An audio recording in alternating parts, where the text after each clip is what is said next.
Hello dear students and welcome back. Myself Rajiv Kumar and you are watching your favorite channel. प्यारे बच्चों, कैसे हैं आप लोग? आज है 18 अप्रैल और मैं लेके आया हूं आपके लिए another important video. Chapter number 4 determinants, class 12th का चैप्टर नंबर 4 डिटर्मिनेंट्स। इस एक्सरसाइज में आज हम डिस्कस करेंगे इसका पार्ट 1 यानी पार्ट फर्स्ट डिस्कस करेंगे। और यहाँ जो पहली एक्सरसाइज मैं आपके लिए लेके आया हूं वो है एक्सरसाइज 4.1। डिटरमिनेंट्स क्या होता है, क्या इसको कैसे इसको सॉल्व करते हैं, क्या इसकी प्रॉपर्टीज होती हैं, ये इस टॉपिक में हम इनके डिफरेंट पार्ट्स की वीडियो में सीखेंगे। और हर एक्सरसाइज में एक नए ढंग से क्वेश्चन को सोल्व करने की कोशिश करेंगे। तो बने रहिए मेरे पास। चलते हैं, आगे बढ़ते हैं एक्सरसाइज नंबर 4.1 की तरफ। बच्चों, सबसे पहले मन में सवाल आता है कि डिटर्मिनेंट क्या है। मैट्रिक्स फॉर्म में पढ़ो डिटर्मिनेंट क्या है। तो एक सिंपल लैंग्वेज में आपको बताऊं, डिटर्मिनेंट जो है वो वैल्यू है मैट्रिक्स की। Determinant is the numerical value of matrix. तो जो मैट्रिक्स की वैल्यू निकालते हैं, न्यूमेरिकल वैल्यू निकालते हैं, स्केलर वैल्यू निकालते हैं, दूसरे शब्दों में, आसान शब्दों में स्केलर वैल्यू जो निकालते हैं मैट्रिक्स डिटर्मिनेंट की, वो मैट्रिक्स कहलाता है। यहाँ जो इसको रिप्रेजेंट करने का जो मेथड है डिटर्मिनेंट का, उसको हम कई ढंग से इसको रिप्रेजेंट कर सकते हैं। जैसे पहला हमारे पास जो मेथड है वो है इस तरह लिख सकते हैं डिटर्मिनेंट, या ऐसे लिख सकते हैं, या हम ऐसे लिख सकते हैं। किसी भी मेथड से हम इसको यहाँ पे लिख सकते हैं। तो यहां पर हम जो डिस्कस करेंगे वो डिस्कस करेंगे 2/2 और 3/3 डिटर्मिनेंट की वैल्यू को निकालने के लिए। तो बच्चों, यहां मेरे सामने जो सबसे पहला डिटर्मिनेंट है वो है 2/2 का, और मुझे इसको सोल्व करना। देखिए कैसे डिटर्मिनेंट वैल्यू सोल्व करते हैं। सबसे पहले अभी देखो एरो का क्रॉस मल्टीप्लिकेशन, यानी एक एरो इसकी 2 से -1 की मल्टीप्लाई हुई तो हमारे पास आ गया इस तरह से। ठीक है, बीच में यहां माइनस होता है, बीच में माइनस होता ही है। इसके बाद हमने मल्टीप्लाई किया, फिर क्रॉस मल्टीप्लाई करा, किसकी 4 की मल्टीप्लाई 5 से करी, तो आपके सामने जो वैल्यू आ गई वो ये वाली वैल्यू मल्टीप्लाई होकर आ गई।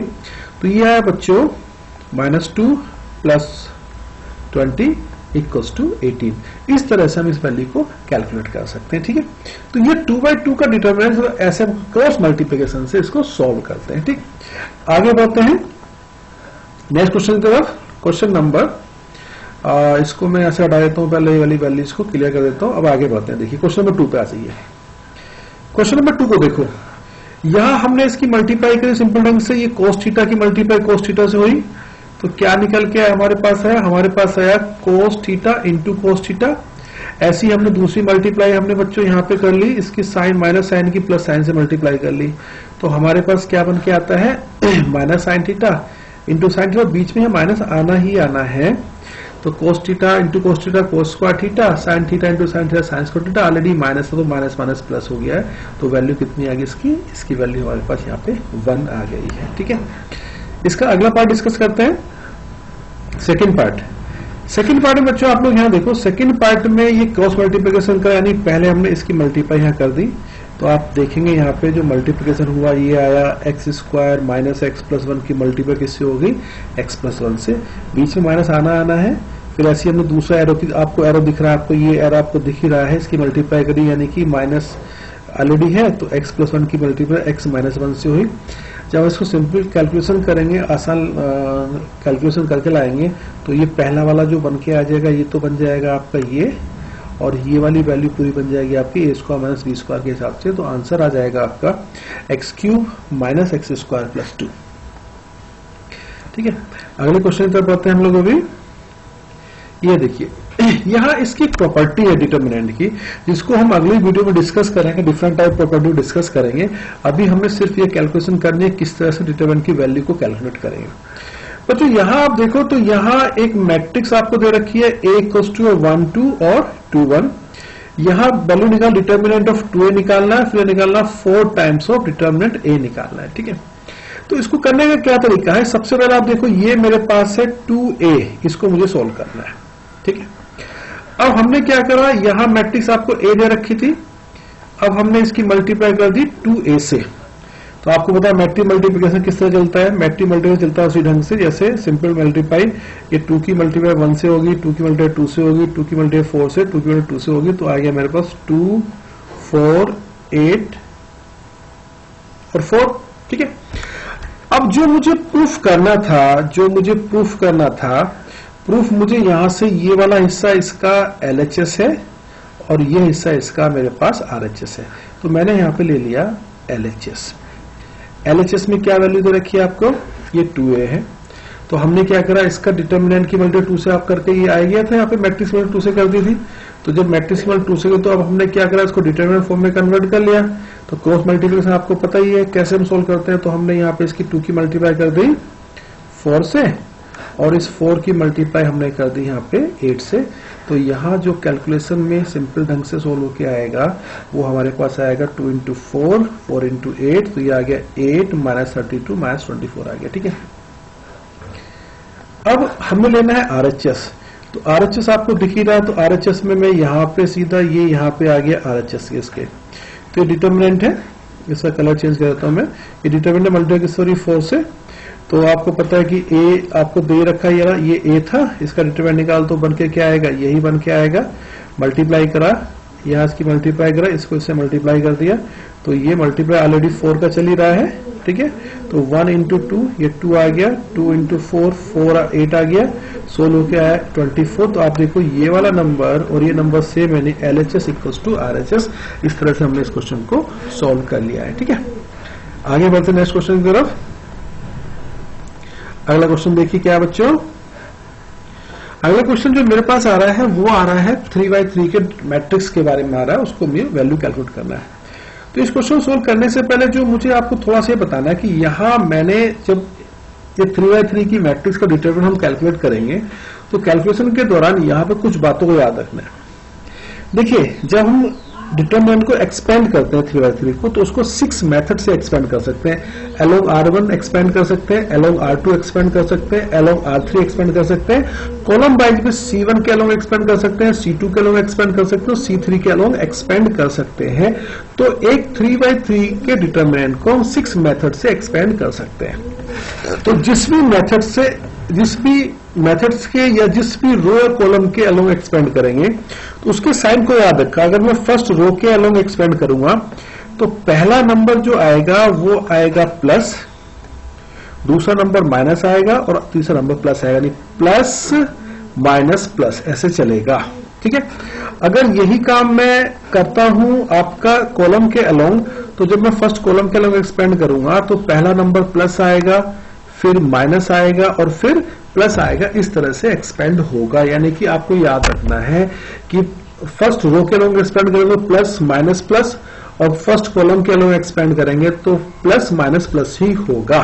ठीक है, तो आगे बढ़ते हैं, क्वेश्चन सोल्व करते हैं। कैसे क्वेश्चन को सोल्व करते हैं आप देखिए मेरे साथ। इसको देखिए, यहां जो मैंने ये मैट्रिक्स लिया, मैट्रिक्स मेरे सामने यहाँ पे है। इस क्वेश्चन को ध्यान से समझना कि किस तरह से सोल्व इसको हम लोग कर रहे हैं। देखिए, ये मैट्रिक्स में रखा मेरे पास 1 0 1, और ये है मेरे पास 0 1 2 0 0, और दे रखा है 4। अब मुझे यहां जिस तरफ ज्यादा जीरो हो उस तरफ मुझे एक्सपेंड करने में आसानी होगी, मेरी वैल्यू सबसे आसान आएगी। तो यहां जो जीरो है, ये जो आपको कॉलम दिखाई दे रहा है फर्स्ट कॉलम, मैं इसके अलावा एक्सपेंड कर रहा हूं। तो फर्स्ट कॉलम का जो पहला नंबर है, फर्स्ट कॉलम का जो पहला नंबर है वो है 1। ठीक है, क्या है पहला नंबर 1। तो 1 जिस रो जिस कॉलम में आएगा उसको छोड़कर बाकी सारे नंबर मुझे लिखने हैं।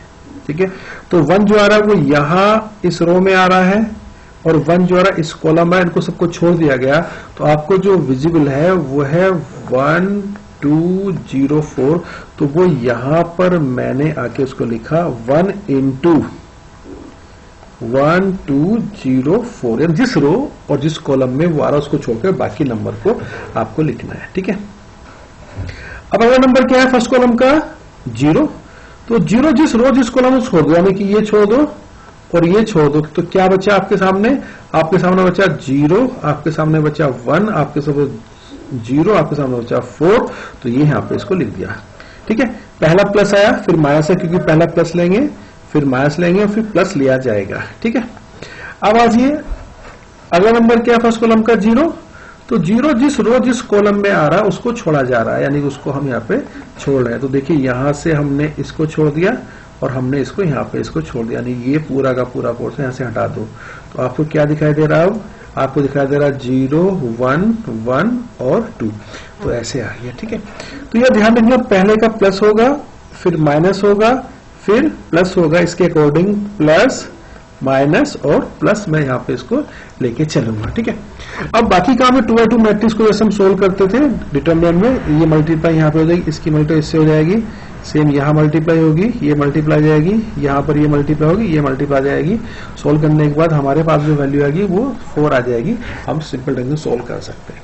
तो डिटरमिनेंट ए की जो वैल्यू आ गई वो मेरे पास 4 आ गई। अब मुझे उसका LHS R से सोल्व करना है। तो यहाँ शुरू में रखा 27, तो 27 की मल्टीप्लाई मैं डिटरमिनेंट ए से करूंगा।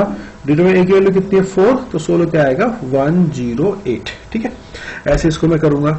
अच्छा, मुझे जो इसमें वर्क करना है इस क्वेश्चन के अंदर वो ये वर्क करना है कि 27 की जो वैल्यू दिख रही है, 27 ये वाली जो वैल्यू दिख रही है, ये मुझे लेके आनी है इक्वल, यहाँ ऐसे मुझे लेके आनी है। ठीक, तो अब मैं इस मैट्रिक्स की मल्टीप्लाई जो करूंगा वो करूंगा 3 से, यानी कि जो मैट्रिक्स आपको दिख रही है इस मैट्रिक्स का डिटरमिनेंट निकालने के पहले इस मैट्रिक्स मल्टीप्लाई 3 से करूंगा। हर नंबर की मल्टीप्लाई 3 से होगी, तो यहाँ भी 3 से मल्टीप्लाई आएगा, यहाँ भी 3 से मल्टीप्लाई, यहाँ भी 3, सब जगह 3 और 3 की मल्टीप्लीकेशन चलेगी। ठीक है, तो चलिए आगे चलते हैं।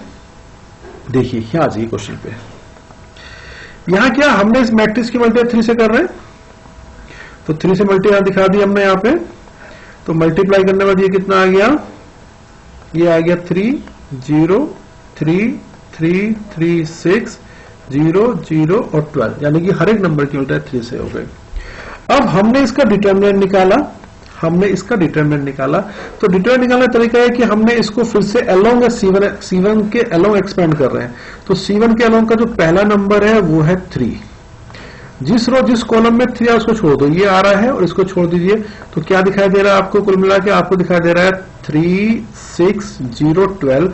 तो यहाँ पे मैंने इसको लिख दिया 3 के मल्टीप्लाई में। ठीक है, अगला नंबर जो आ रहा है वो आ रहा है 0 0, जिस रो जिस कॉलम में छोड़ दीजिए, ये छोड़ दीजिए और ये वाली रो कॉलम छोड़ दीजिए। तो क्या बचता है आपके पास, आपके बचता है 0 3 0 और 12। तो यहां आ गया ये नंबर, यहां आ गया। ठीक है, आगे बढ़ते हैं। अगला नंबर क्या है इसका 0। तो 0 किस रो किस कॉलम में आ रहा है, इस रो में आ रहा है और इस कॉलम में छोड़ दीजिए। तो अब हमारे पास जो ये बचा आपके पास 0 3 3 6, यहाँ पे लिख दिया। इनकी क्रॉस मल्टीप्लाई से जैसे मल्टीप्लाई करते हैं, आपको पता है कि ये मल्टीप्लाई इसकी मल्टीप्लाई इससे हो गई, ये मल्टीप्लाई ये इससे मल्टीप्लाई करेगा यहाँ, और ये आपस में मल्टीप्लाई करेंगे।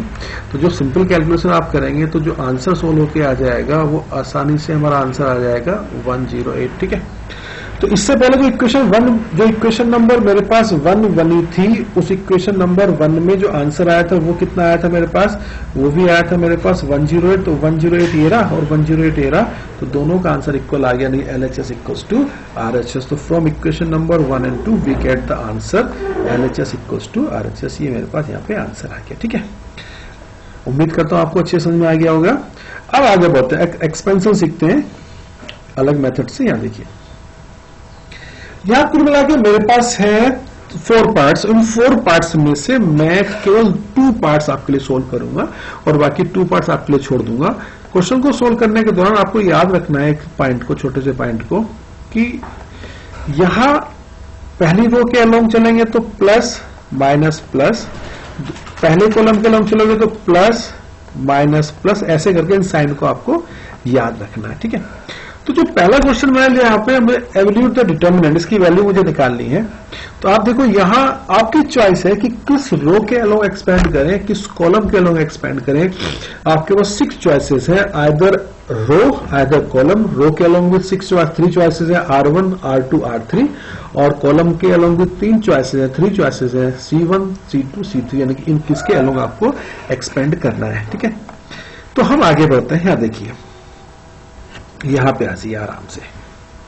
देखो बच्चों, यहां जो मैं एक्सपेंड कर रहा हूं वो कर रहा हूं सेकंड रो के अलोंग एक्सपेंड करना आपको सिखा रहा हूं। अब सेकंड रो ही क्यों ली मैंने, क्योंकि जो सेकंड रो है उसमें सबसे ज्यादा जीरो है। जिस रो में सबसे ज्यादा जीरो होंगे या जिस रो में सबसे छोटे नंबर होंगे, अगर उसके अलोंग एक्सपेंड करते हैं तो हमारी कैलकुलेशन आसान बन जाती है, क्योंकि जीरो की जब मल्टीप्लाई करते हैं किसी नंबर से तो जीरो हो जाता है। तो सेकंड रो के अलोंग में एक्सपेंड करूंगा तो आपको एक बात ये रखनी है कि यहां सेकंड रो में जो पहला नंबर आएगा उसको नेगेटिव लिया जाएगा, दूसरे नंबर को पॉजिटिव लिया जाएगा और तीसरे नंबर को नेगेटिव लिया जाएगा। नेगेटिव पॉजिटिव नेगेटिव लिया जाएगा। ठीक है, तो चलते देखिए, सीखिए मेरे साथ कैसे करना है। तो पहला नंबर है 0, expanding along second row, second row के अलोंग एक्सपेंड कर रहे हैं। तो बच्चों सेकंड रो में जो नंबर आ रहे हैं उसको छोड़ दीजिए। सेकंड रो का जो पहला नंबर है वो 0 है, वो किस रो में आ रहा है उसको छोड़ देंगे, ये छोड़ दिया। किस कॉलम में आ रहा है उसको छोड़ दीजिए। क्या बचता है आपके पास? आपके साथ बचता है -1, -2, -5 और 0। तो उम्मीद करता हूं आपको समझ में आया होगा। वो नीचे आपको यहाँ पे ये यहाँ पे आपको मिल गया, ठीक है, इस तरह से आपको मिल जाएगा। ठीक, आगे बढ़ते हैं। अब जो सेकंड रो का दूसरा नंबर वो फिर से 0 आ गया, वो नंबर फिर से 0 है। तो 0 जिस रो में जिस कॉलम में आ रहा है उसको छोड़ दीजिए। 0 आ रहा इस रो में आ रहा इस कॉलम में छोड़ दे। बाकी क्या बचा? बाकी बचा 3, -2, 3 और 0, मल्टीप्लाई करेंगे। अब इसी का जो थर्ड नंबर है सेकंड रो का वो है -1। देखिए यहां ऑलरेडी -1 आएगा, ये इसके पास माइनस पहले से मौजूद है, तो यहां माइनस माइनस दोनों क्या हो जाएंगे? प्लस हो जाएंगे, दोनों वैल्यू आपस में प्लस हो जाएंगे। तो -1 जिसको हमने छोड़ दिया, हमने ये छोड़ दिया और हमने ये छोड़ दिया, क्या दिखाई दे रहा है आपको? जो बचा दिखाई दे रहा है -1, -3, -1, 3 और -5 आपको दिखाई दे रहा है। वो सारी की सारी वैल्यू जो आई है वो वैल्यू आपकी यहां से ये यहां पे आ गई, ठीक है, ये मिल गया। ठीक, अब 2/2 को आपको एक्सपेंड करना आता ही है। 2/2 एक्सपेंड आपने कर लिया, सिंपल सी कैलकुलेशन आपने करी, आसान लैंग्वेज में आसान मेथड से सोल्व करा आपने। ये 1, 2, 3 वैल्यूज को सोल्व कर लिया। तो आपके पास जो कैलकुलेशन करें आप आराम से कर सकते हैं, पूर्ण विश्वास से मुझे कर पाएंगे। तो -15 + 3 जो है इसका आंसर आ जाएगा -12 इसका आंसर आ जाएगा। ठीक है बच्चों, आगे बढ़ते हैं नेक्स्ट क्वेश्चन की तरफ। सेकंड पार्ट, इसका सेकंड पार्ट जरूर मुझे करना है, बाकी पार्ट दोनों पार्ट आप अपना आप बैठ के आराम से कर सकते हैं। देखिए यहां जो क्वेश्चन दिया रखा है आपको, इस क्वेश्चन के अंदर जो दिया गया है वो है -3, -4, 5, 1, 1, -2, 2, 3 और 1। अब यहां किसी भी रो किसी भी कॉलम के अलोंग हम एक्सपेंड कर सकते हैं, क्योंकि कहीं पर भी हमें 0 नहीं दिखाई दे रहे हैं। 0 लेने का जो पर्पज होता है वो सिर्फ और सिर्फ ये होता है कि जिस रो जिस कॉलम के अलोंग 0 आ रहा है वहां कैलकुलेशन करने पर मल्टीप्लाई में सारी वैल्यू 0 हो जाती है। तो यहां जो हम एक्सपेंड कर रहे हैं वो कर रहे हैं फर्स्ट रो के अलोंग एक्सपेंड कर रहे हैं। ठीक है, तो फर्स्ट रो के अलोंग एक्सपेंड करेंगे तो जो नंबर पहला आएगा वो आएगा पॉजिटिव, फिर आएगा निगेटिव और फिर आएगा पॉजिटिव। ठीक है, तो पहला जो नंबर मेरे पास है वो पहला नंबर है 3 जिस रो जिस कॉलम में छोड़ दिया मैंने, तो 3 यहां लिख लिया। अब क्या बचता है मेरे पास? अब बचता है मेरे पास -1, -2, 3 और 1 बचता है। उसको मैंने यहां पे इस मेथड से लाके यहां इसको ऐसे ये बन गया। ठीक है, ठीक, आगे बढ़ते हैं। अगला नंबर क्या आता है? अगला नंबर आता है मेरे पास ये, इसको हटाता हूं 1 मिनट बच्चों। अगला नंबर जो मेरे पास आता है वो आता है -4। ठीक है, तो 4 जिस रो जिस कॉलम में उसको हटा दीजिए, यानी कि ये हटा दीजिए पूरा और ये हटा दीजिए। क्या बचता है आपके पास? आपके पास बचता है 1, -2, 2 और 1 आपके पास यहां बचता है। तो वो हमारे पास आ गया सोल्व होके इस ढंग से, यानी ये वाली वैल्यू हमारे पास यहां आ गई। ठीक है, आगे बढ़ते हैं। अगला नंबर क्या आपके पास? अगला नंबर हमारे पास है -5। तो -5 जिसको हम हटा दिया, यानी ये हटा दिया हमने और ये हटा दिया, ये पूरा पोर्शन यहां से मैं इसको हटा दिया। तो आपको क्या बच रहा है? -1, सॉरी ये एक फिर से गलत हो गया आपका, ये है आपका 5। तो 5 जिस रो जिस कॉलम में आ रहा है उसको हटा दीजिए। तो किस रो किस कॉलम में आ रहा है, यानी कि एक तो ये हट जाएगा, एक ही हट जाएगा। तो क्या बचा आपके पास? आपके बचा 1, 1, 2 और 3। तो ये इस ढंग से यहाँ पे आ जाएगा, यहाँ पे आ गया। ठीक है, यानी ये पुराना था, जो पुराना मेथड था वो डिस्कस हमने कर लिया है। प्लस माइनस जहां पे भी आएगा उसको आप देखेंगे। जैसे अगर मैं आपको यहाँ थोड़ा सा आपको ध्यान दिलाऊं तो ये मेरे पास यहाँ पे ये माइनस था। ठीक है, ये माइनस था और यहां बीच में माइनस होता ही होता है, तो इसकी माइनस की वजह से ये वाली वैल्यू मेरे पास ये प्लस होगी। ठीक बच्चों, अब आपने इसको कैलकुलेट कर लिया। कैलकुलेशन के बाद आपने ये जो सोल्व करेंगे, यानी इसको ये आप सोल्व करते चले जाएंगे, सिंपल कैलकुलेशन करके लाएंगे तो ये आएगा 46। तो इस तरह से हम किसी भी डिटर्मिनेंट को किसी भी रो किसी भी कॉलम के अलोंग एक्सपेंड कर सकते हैं। बहुत सिंपल ढंग से इसको सोल्व किया जा सकता है। अब कुछ अलग टाइप के क्वेश्चन तरफ बढ़ते हैं। क्वेश्चन नंबर ये सेकंड थर्ड पार्ट आप कर लेंगे। ये जो 6 पार्ट है, इस 6 पार्ट को भी आप अपना आराम से कर सकते हैं, क्योंकि इसको मैं बता चुका हूं। यहां भी डिटरमिनेंट निकालना है, किस रो के अलग एक्सपेंड कर सकते हैं, ये आपका निर्भर करता है। तो 6 क्वेश्चन भी आप आराम से घर पे बैठ के कर लेंगे, क्योंकि हम किसी भी रो किसी भी कॉलम के अलॉन्ग डिटरमिनेंट की वैल्यू को कैलकुलेट कर सकते हैं। ठीक है, अब चलते हैं। एक छोटा सा पॉइंट यहां नजर पड़ती है, उसको बताना जरूरी है।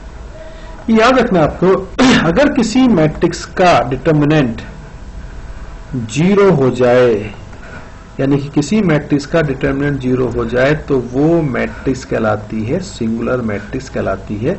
ये हमें इस पॉइंट को याद रखना है। ठीक है, फिर से एक बार याद दिला रहा हूं, अगर किसी मैट्रिक्स का डिटरमिनेंट 0 हो जाए तो वो मैट्रिक्स कहलाती है सिंगुलर, और नॉट इक्वल टू 0 आ जाए तो वो मैट्रिक्स कहलाती है नॉन सिंगुलर। ठीक बच्चों, क्वेश्चन नंबर 7 की तरफ आते हैं। देखिए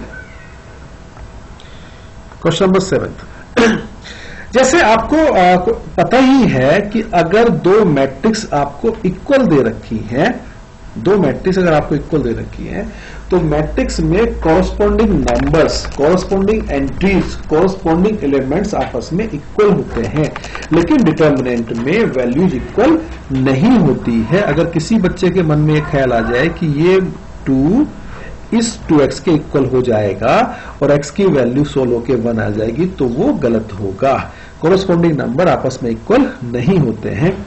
यहां हमें डिटरमिनेंट को सोल्व करना पड़ता है।